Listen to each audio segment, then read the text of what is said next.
আসসালামু আলাইকুম প্রিয় ভিউয়ার্স, সবাইকে স্বাগত জানাচ্ছি বিন্দুস কুকিং অ্যান্ড লাইফস্টাইলে।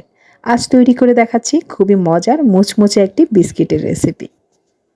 এই সামান্য উপকরণগুলো ব্যবহার করেই ঘরে বসে এত মজার বিস্কিট যে তৈরি করা যায়, তা বাসায় ট্রাই না করলে কিন্তু বুঝতে পারবেন না।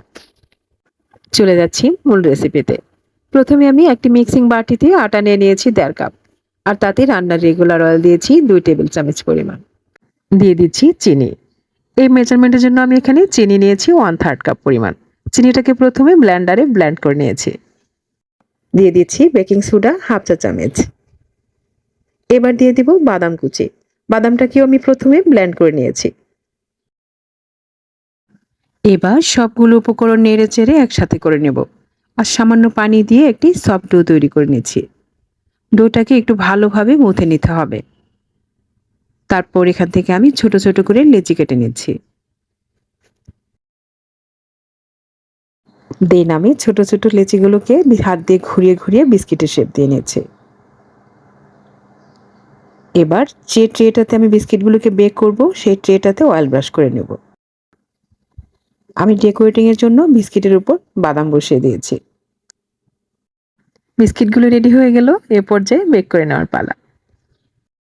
চুলায় একটি প্যান বসিয়ে নিয়েছি, আর তাতে একটি স্ট্যান্ড দিয়ে নিয়ে বিস্কিটের ট্রেটা বসিয়ে দিচ্ছি। এবার একটি ঢাকনা দিয়ে ঢেকে বিস্কিটগুলোকে আমি বেক করে নেব 30 মিনিটের জন্য। আমি এখানে চুলার ফ্লেমটা কিন্তু লো মিডিয়ামে রেখেছি।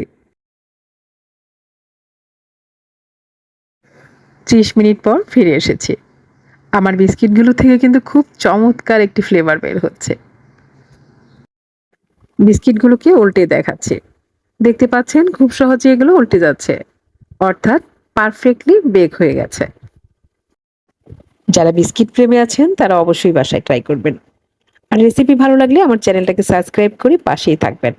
আপনারা দেখছিলেন বিন্দুস কুকিং অ্যান্ড লাইফস্টাইল। আবার দেখা হবে নতুন কোনো ভিডিও নিয়ে আমার পরবর্তী এপিসোডে। এ পর্যন্ত সবাই অনেক ভালো থাকবেন। শুভকামনা সবার জন্য। আল্লাহ হাফিজ।